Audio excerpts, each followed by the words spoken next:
Olá, meu querido aluno, seja muito bem-vindo à nossa aula de Direito Administrativo. Nós estamos estudando a Administração Pública Direta e a Administração Pública Indireta. São subdivisões, ou melhor, um estudo mais aprofundado sobre a Administração Pública em seu sentido subjetivo, formal ou orgânico. Você já conhece, você já ouviu falar das técnicas de centralização, desconcentração e descentralização administrativa. A centralização é o exercício da função administrativa pelo próprio ente político, pela própria entidade que tem a capacidade para fazer leis, que é a União, Estado, DF e municípios. A centralização, para que permita a prática adequada da função administrativa, também conta com subdivisões, só que essa subdivisão é feita por meio da criação de órgãos. A criação de órgãos dentro da mesma pessoa jurídica de direito público, dentro da mesma entidade política, é chamada de técnica de desconcentração. Todos os atos praticados pelos agentes e pelos órgãos públicos são imputados à pessoa jurídica que os criou, que está no topo dessa hierarquia, no topo dessa organização da divisão orgânica do poder. Beleza? A descentralização, por seu turno, a função administrativa é exercida por meio da criação de novas pessoas jurídicas. O ente político opta por exercer a atividade que seria sua, aliás, que é sua, ele a exerce por meio de outras pessoas jurídicas. Cria autarquias por meio de leis e autoriza a criação de pessoas jurídicas de direito privado, como a sociedade de economia mista e as empresas públicas. Beleza?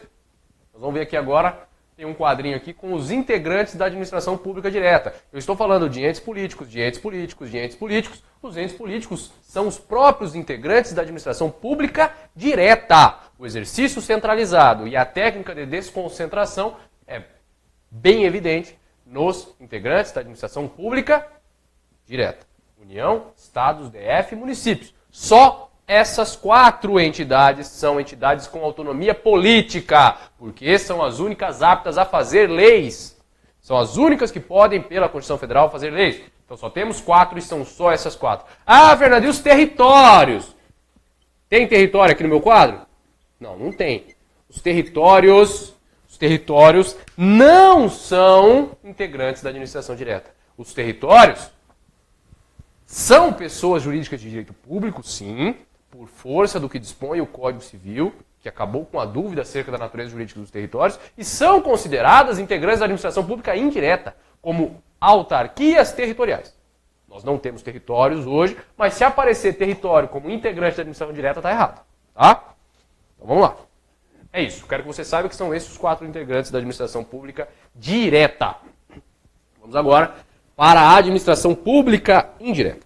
A administração pública indireta é exercida pelas pessoas administrativas. Essas pessoas administrativas são criadas ou têm a sua criação autorizada por lei e também são 4.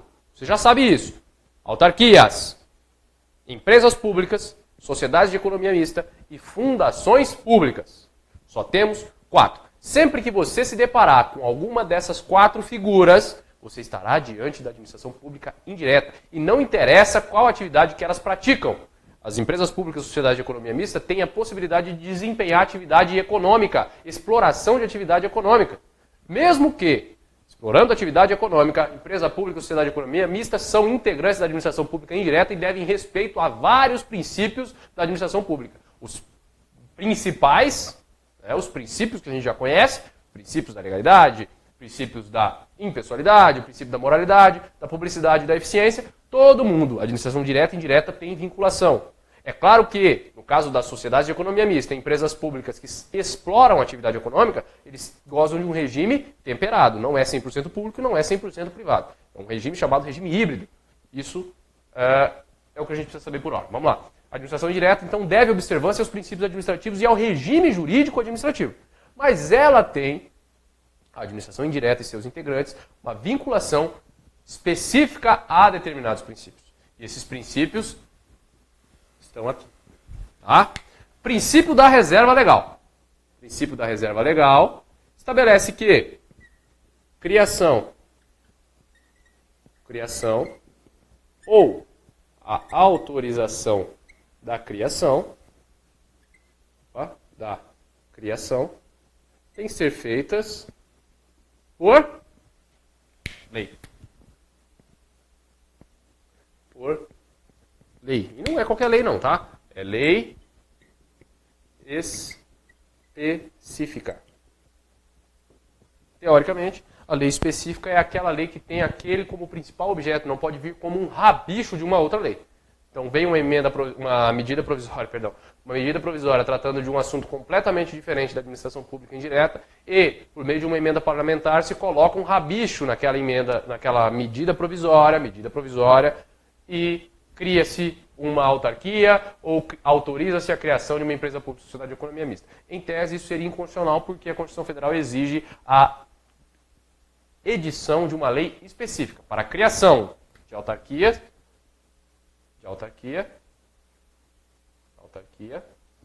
ou a autorização de criação para sociedades de economia mista e empresas públicas. Então nós temos aqui um princípio de reserva de lei. Para que isso seja criado, ou tenha a sua criação autorizada, nós precisamos de lei formal e não qualquer lei, uma lei específica.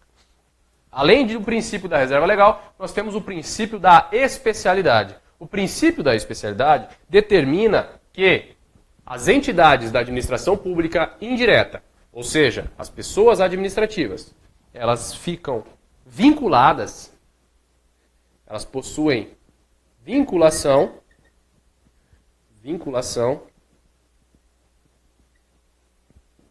às finalidades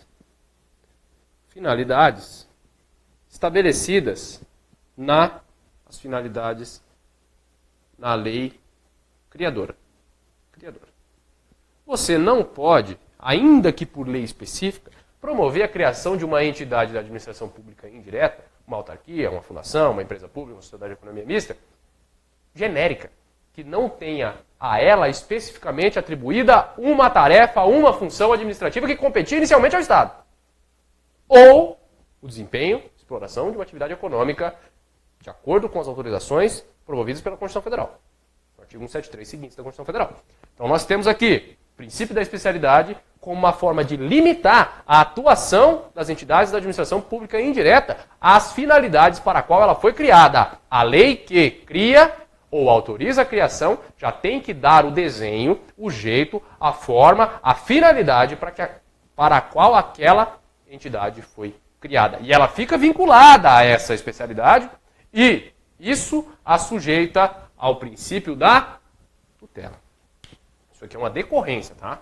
O princípio da especialidade permite, entre outras situações, a fiscalização pela entidade política criadora do desempenho das atividades pela entidade administrativa criada. Como assim? O princípio da tutela é também chamado de princípio do... Ah, tá aqui, ó, meu princípio da tutela. Então vou trazer para cá. O princípio da tutela, também chamado de princípio do controle administrativo, permite que as entidades da administração indireta, as pessoas administrativas, venham a sofrer uma fiscalização, um controle, uma aferição por parte da pessoa política que criou ou autorizou a sua criação. Então vamos lá. Vou fazer uma observação inicial aqui ó, em relação a isso, que elas não sofrem, não se sujeitam, não, controle não sujeita as entidades criadas, não sujeita a subordinação.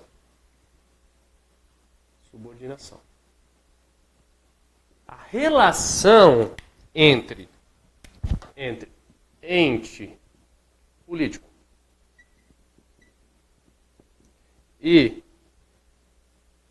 ente administrativo, leia-se, integrante da administração pública direta, é uma relação de vinculação.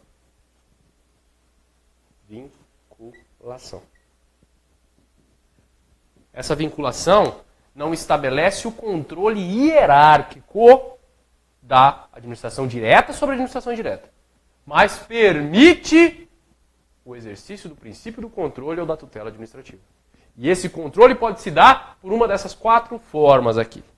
A primeira delas, controle político, promovido pela entidade, pela União, por exemplo, em suas autarquias. De acordo com o decreto 200 de 67,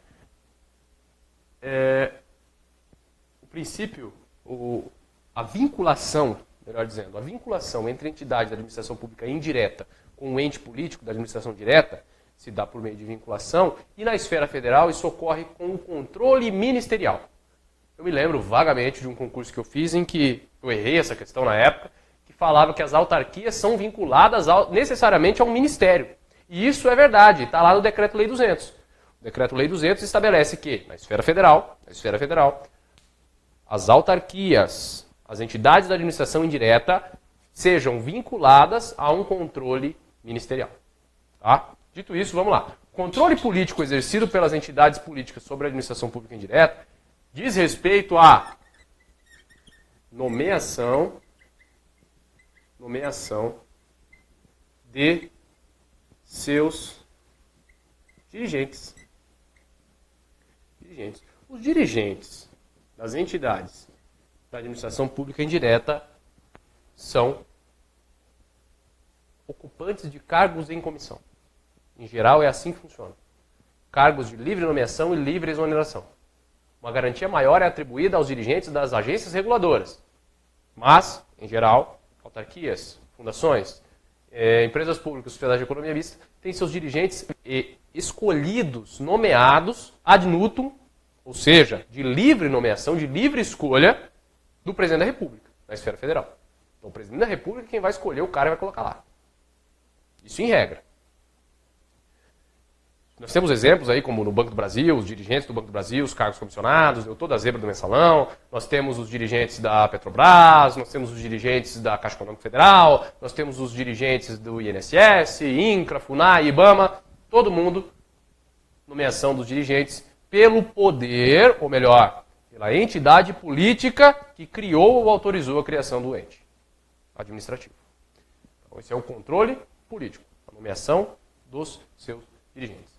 O controle institucional diz respeito à verificação do cumprimento do princípio da especialidade. O que diz o princípio da especialidade? Diz que a entidade administrativa integrante da administração indireta deve observância às finalidades que a lei lhe acometer. Então, a lei entrega na criação ou na autorização de criação dessa pessoa jurídica o que ela vai fazer, para que ela foi criada. E a entidade política, a administração direta, a União, no exemplo que eu estou trazendo, vai poder promover o controle institucional das atividades dessa entidade da administração indireta. Então, a União vai verificar se a Petrobras está cumprindo as finalidades legais estabelecidas no diploma que autorizou a sua criação. A União vai verificar se o INSS, a autarquia federal, está desempenhando as suas atividades nos limites que a lei lhe concedeu. Isso é um controle institucional. Além desses 2 controles, nós temos o controle administrativo. O controle administrativo estabelece a possibilidade do ente político, órgão da entidade da administração direta, promover a fiscalização da entidade da administração indireta em relação à prática de seus agentes, práticas dos agentes administrativos, agentes junto, tá? Aqui, não é na internet, você não pode colocar agente como nós junto, pelo amor de Deus. Práticas dos agentes e rotinas administrativas. Então aqui é a administração direta verificando a conformidade das entidades da administração direta com os princípios da administração pública. Então aqui os seus agentes estão desempenhando as suas funções adequadamente? As rotinas administrativas estão adequadas com o modelo de administração pública? E por fim, nós temos o controle financeiro. O controle financeiro estabelece a possibilidade, ou melhor, o dever da administração pública indireta prestar contas. Prestar contas. Especialmente junto aos tribunais de contas, que na esfera federal é o Tribunal de Contas da União, e nas esferas estaduais nós temos o Tribunal de Contas estaduais e alguns tribunais de contas municipais. A Constituição Federal manteve os que já existiam, mas vedou a criação de novos tribunais de contas municipais. Então, o controle financeiro implica na obrigação das entidades de administração indireta em prestar as contas aos órgãos responsáveis pela verificação dessas contas, entre eles os tribunais de contas. Beleza? Dito isso, nós passamos à análise, ao estudo das próprias entidades integrantes da administração pública indireta. A iniciar pela autarquia. Então nós temos aqui as autarquias como primeiro objeto, primeira entidade integrante da administração indireta que será objeto do nosso estudo. As autarquias, a primeira coisa que você tem que ter na cabeça é que elas desempenham normalmente atividades típicas do Estado. Elas desempenham atividades que seriam da própria entidade política. A autarquia não se presta, em regra, para o desempenho de atividade econômica. Não se presta para a exploração de lucro. A autarquia ela vai prestar um serviço que seria desempenhado por atividades típicas de Estado. Então, concessão de benefícios previdenciários, que é o INSS, é capitaneado por uma autarquia, que é o INSS.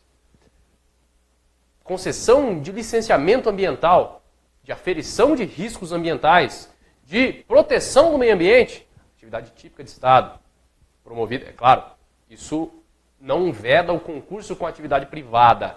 Nós temos situações em que autarquias atuam no mesmo âmbito da atividade privada. Não é necessariamente uma atividade exclusiva, vai ser uma atividade típica. O Estado tem essa proteção ambiental manifestada pelo IBAMA, na esfera federal. Nós temos a proteção aos índios, manifestada pela FUNAI. Nós temos o CAD, nós temos um monte de situações que o Estado opta por criar pessoas jurídicas de direito público para o desempenho de atividades que lhe seriam próprias. Beleza? Trouxe aqui um conceito doutrinário. Conceito doutrinário da professora Maria Silvia Zanella de Pietro. A professora Maria Silvia conceitua a autarquia como a pessoa jurídica de direito público, criada por lei, com capacidade de autoadministração para o desempenho de serviço público descentralizado, mediante controle administrativo exercido nos limites da lei. Daí aqui eu já vou destacar para a gente os principais aspectos para nortear o nosso estudo sobre as autarquias. Primeira observação. Natureza jurídica da autarquia, natureza de pessoa jurídica de direito público. E isso lhe permite, por exemplo, o desempenho de poder de polícia. O poder de polícia é indelegável. A administração pública, diretamente, vai promover a fiscalização, o condicionamento de bens, atividades e direitos dos particulares. Tudo em prol do interesse público. Tudo para resguardar o interesse público. O poder de polícia pode ser exercido diretamente pelo ente político, mas ele pode ser delegado, e não contradiz o que eu estou dizendo até aqui, para as pessoas jurídicas de direito público, integrantes da administração direta. Então, a autarquia pode desempenhar atividade fiscalizatória, como, por exemplo, o CAD, Conselho Administrativo de Defesa Econômica. O CAD tem como objetivo promover a fiscalização dos mercados, evitar os monopólios, evitar a exploração abusiva da economia. Então, ele fiscaliza, ele autoriza algumas situações, ele denega outras, ele aplica multas. Então, o CAD exerce tipicamente um poder de polícia. Certo? Isso decorre da natureza jurídica de pessoa jurídica de direito público. E a pessoa jurídica de direito público ela vai se assemelhar, ela vai ter características muito próximas da entidade que a criou. Então, a pessoa jurídica de direito público goza de prerrogativas e de características muito semelhantes à própria pessoa jurídica que criou. Então, a União, ao criar o CAD, concede ao CAD uma série de prerrogativas. Concede ao CAD, inclusive, prerrogativas de ordem processual, imunidade tributária, tudo isso que seria de gozo apenas da entidade política, é extensível às pessoas jurídicas de direito público, na medida em que elas se caracterizam como propriamente fazenda pública. Beleza? Vamos seguir. Criada por lei, isso aqui você já sabe, que as autarquias devem ser criadas por lei específica, a autarquia é criada por lei, com capacidade de autoadministração. Capacidade de autoadministração. Isso aqui, ó, a possibilidade, a autonomia administrativa das autarquias é uma das principais razões para que ela seja criada. Porque senão o próprio Estado desempenha a atividade por meio de seus órgãos. Daria o mesmo trabalho. Então a autoadministração permite que a autarquia se organize da melhor forma para o desempenho de suas funções. Inclusive de formas menos burocráticas que a própria administração direta. Acontece que a banca vai tentar te confundir a autoadministração com a autonomia política. Autonomia política. Isso aqui a autarquia não tem. Só quem tem são os integrantes da administração pública direta. Então, a autonomia política não se confunde com autonomia administrativa ou autoadministração. A autarquia, sim, pode se administrar da melhor forma que lhe convier. Se subdividir em órgãos, inclusive. Mas ela não tem autonomia política. Tá? Não caia nessa. Para o desempenho de serviço público descentralizado. Desempenho de atividade que seria típica, própria do Estado, mediante controle administrativo, princípio da tutela, que permite todos aqueles controles que a gente estudou há pouco, exercidos nos limites da lei. Exercidos nos limites da lei. Então, a entidade direta não tem completa ingerência na administração indireta. Eles têm que exercer o controle nos limites da lei. Características extraídas desse conceito que a gente acabou de ver. Criadas por lei específica, com mandamento constitucional, personalidade jurídica de direito público. As suas finalidades são estabelecidas na lei que a criou e estabelece que ela tenha obrigação de seguir o que a própria lei lhe reservou. E o controle, o princípio da tutela, o princípio do controle exercido pela entidade criadora. Não subordinação. Não é subordinação.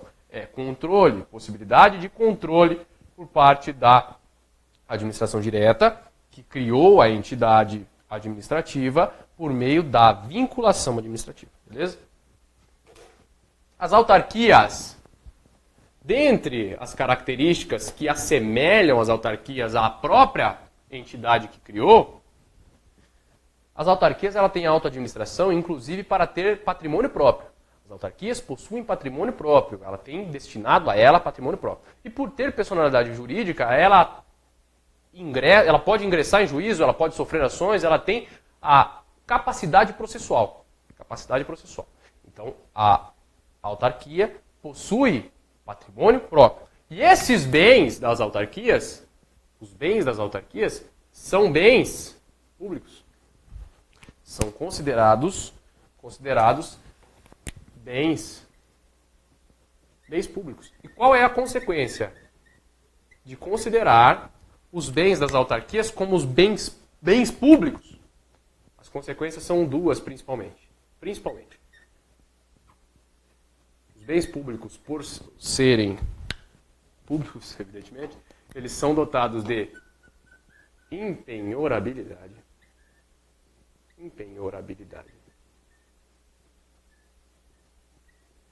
E de imprescritibilidade. Critibilidade.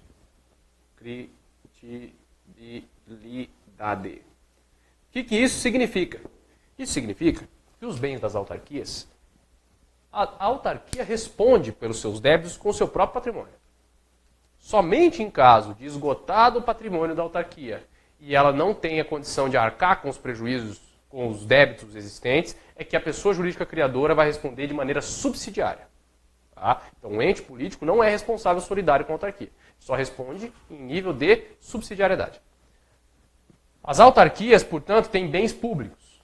Esses bens públicos são impenhoráveis. Significa que a administração indireta por meio das autarquias responde pelos seus débitos judiciais por meio do sistema do regime de precatórios.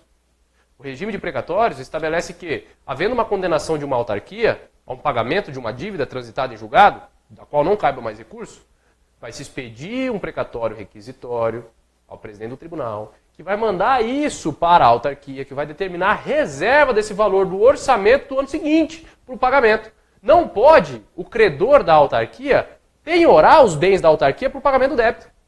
Isso é decorrência da impenhorabilidade. Ela tem a prerrogativa de responder, de efetuar o pagamento dos seus débitos judiciais mediante apenas o sistema constitucional de precatórios previsto no artigo 100 da Constituição Federal.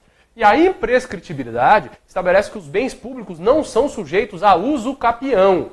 O uso capião é a aquisição originária da propriedade pelo cara estar lá, ocupando aquele imóvel por um determinado período legal. A lei estabelece um período que ele exerça a posse sobre aquele imóvel de maneira mansa e pacífica, que ele depois vai adquirir a posse daquele imóvel, vai adquirir a propriedade daquele imóvel.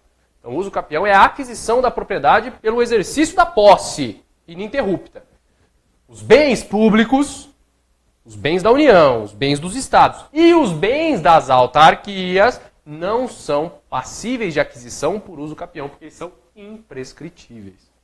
Beleza? O cara pode ocupar a vida inteira dele um imóvel de uma autarquia e que ele não vai adquirir aquela propriedade, porque a Constituição estabelece que os bens imóveis, aliás, os bens públicos são imprescritíveis, não são sujeitos a uso capião. Regime de pessoal. A autarquia também tem o seu próprio quadro de funcionários. Esses funcionários, eles se sujeitam ao regime único, que havia sido extinto pela Emenda Constitucional 19 de 98 e cuja redação foi afastada pelo Supremo Tribunal Federal. Então, o regime único de regra, portanto, eu estou dizendo de regra porque tem alguns doutrinadores que defendem que o regime sendo único, ele pode ser estatutário ou ele pode ser seletista. Eu, particularmente, não concordo com essa posição e não é o que prevalece. Tá? Então, o regime de pessoal aqui vai ser o regime único estatutário. Olha só, está observando as semelhanças com a própria administração pública direta, criadora, assim como os integrantes da administração pública direta, o regime de pessoal das autarquias é um regime estatutário. Beleza? Estatutário se contrapõe à CLT, regime seletista, que não é o caso aqui, ressalvado essas posições de alguns autores, como eu citei. A responsabilidade civil é como que essa pessoa jurídica, essa autarquia, vai responder pelos danos que ela eventualmente, ou seus agentes e seus órgãos, venham a causar a terceiros, aos particulares. A responsabilidade civil pode ser contratual, que não é o que a gente vai estudar aqui. O que nós vamos estudar aqui é a responsabilidade civil extracontratual. Que é a responsabilidade civil decorrente da causação de um dano sem a existência de um prévio pacto, de um prévio acordo. Então, o motorista do ônibus de uma autarquia municipal está lá, bonitão, passeando e passa por cima do carro do particular.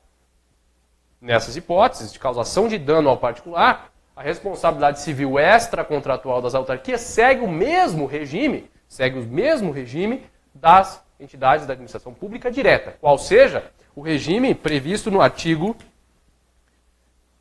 37, parágrafo 6º da Constituição Federal, que estabelece que elas vão ter responsabilidade objetiva. O que significa responsabilidade objetiva? Significa que, em regra, a responsabilidade civil extracontratual ela se dá pela presença de 3 requisitos. Você vai ter um ato praticado, um ato doloso ou culposo praticado, um resultado e a ligação do resultado ao ato doloso e culposo por meio do nexo causal. Tá? Então você tem que ter uma conduta dolosa ou culposa que produz um resultado diretamente ligado a essa conduta. A diferença na responsabilidade objetiva é que aqui não precisa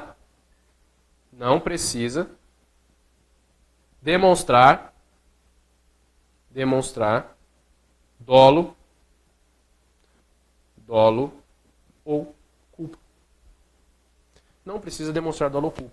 O particular que tenha sofrido um dano decorrente de uma atuação administrativa, de um ato administrativo, de um ato atribuído a uma autarquia pública, ele simplesmente tem que demonstrar que teve um ato e teve um resultado. Resultado nexo causal. Não precisa ter a demonstração de dolo e culpa. Se a administração pública, nessa hipótese, ressarce o particular, independente da existência de dolo ou culpa, e, caso vislumbre por parte do seu agente público a existência de dolo ou culpa, ele vai entrar com uma ação de regresso contra aquele agente público. Beleza? Então, verificada a atuação com dolo ou culpa do agente, a administração pública, após ressarcir o particular, no caso aqui a autarquia, após ressarcir o particular, vai buscar em ação de regresso contra o agente a devolução, o reestabelecimento do seu patrimônio. Tranquilo? Então, a responsabilidade civil extracontratual das autarquias é igual da administração pública direta, portanto, ela responde objetivamente pelos danos causados, independentemente de dolo ou culpa. É isso aí, então. Essas são algumas características das autarquias. A gente volta para estudar outras características importantes relativas às autarquias, a primeira entidade integrante da administração pública indireta. Tranquilo? A gente fica por aqui. Um grande abraço para você e até a próxima.